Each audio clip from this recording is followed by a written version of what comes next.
The dural venous sinuses are where the venous blood runs and also where CSF is resorbed. The detailed anatomy is not that high yield for the exam. You should recognize that all the sinuses eventually drain into the internal jugular vein. CSF is absorbed into the arachnoid granulations. The most important sinus is the cavernous sinus because of the important structures that run through it. Cranial nerves 3, 4, V1, V2, and 6. Cavernous sinus thrombosis can lead to headache and also cranial nerve deficits. Sagittal sinus thrombosis is caused by hypercoagulable disorders, especially in pregnant women. These patients may present with seizures, headaches, or strokes. The ventricular system is where the CSF is made and flows. The CSF is made by the choroid plexus cells lining the lateral ventricles, and it is resorbed through the arachnoid granulations into the venous sinus system, as we just mentioned. Now, there is one lateral ventricle in each hemisphere that drains to the midline third ventricle and fourth ventricle. What is the path by which the lateral ventricle drains into the third ventricle? The foramen of Monro. And what is the path by which the third ventricle drains into the fourth ventricle? Right, the cerebral aqueduct. Now, the fourth ventricle has 3 outflow tracts, the paired foramina of Luschka, L for lateral, and the foramen of Magendie, M for medial. Hydrocephalus is known as water in the head, and it is caused by increased CSF in the intracranial cavity, leading to mass effect. NPH, or normal pressure hydrocephalus, is commonly seen in the elderly. The ventricles are abnormally dilated, but the CSF pressure is not elevated, hence the name. This is thought to be due to impaired CSF reabsorption at the arachnoid granulations. Patients present with the classic triad of symptoms: urinary incontinence, dementia, and gait ataxia, which you may remember as wet, wobbly, and wacky. It's important to diagnose as it is a reversible cause of dementia in the elderly. Communicating hydrocephalus is caused by impaired CSF absorption or excessive CSF production. There is no obstruction within the ventricular system itself, hence everything communicates.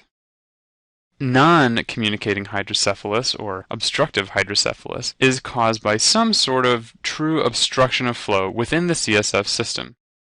One common place for the obstruction is at the aqueduct of Sylvius. What are the symptoms that patients may complain of? The symptoms of hydrocephalus include headache, nausea, vomiting, cognitive decline, altered mental status, papilledema, as well as cranial nerve 6 palsy. Patients may also have a magnetic gait, where the feet shuffle along the floor. Now, hydrocephalus ex vacuo occurs in areas of previous brain damage. Essentially, the damaged brain tissue is resorbed and the space filled in with CSF. It's not symptomatic, but will appear on imaging as a hole in the brain. There are 31 spinal nerves, 8 cervical, 12 thoracic, 5 lumbar, 5 sacral, and 1 coccygeal. Where along the spine do the spinal nerves exit? Well, C1 to C7 exit above the corresponding vertebra, while the remainder exit below. A slip disc will cause paresthesias and motor deficits along the area of distribution of nerve. Vertebral disc herniation most commonly occurs between L5 and S1. In adults, the spinal cord ends around L1 to L2. Therefore, a lumbar puncture is generally performed between L3 and L5 to prevent harming the spinal cord. Remember, to keep the cord alive, keep the needle between L3 and L5. We're going to cover spinal tract anatomy and functions as we review these tracts. There's 1 motor tract and 2 sensory tracts that you need to know. The motor tract is called the lateral corticospinal tract and mediates voluntary movement of the arms and legs. The dorsal column medial lemniscus is one of the 2 sensory pathways. It mediates pressure, vibration, touch, and proprioception. The spinothalamic tract mediates pain and temperature. Note that the legs are lateral in the lateral corticospinal tract and the spinothalamic tract, but they're actually medial in the dorsal column.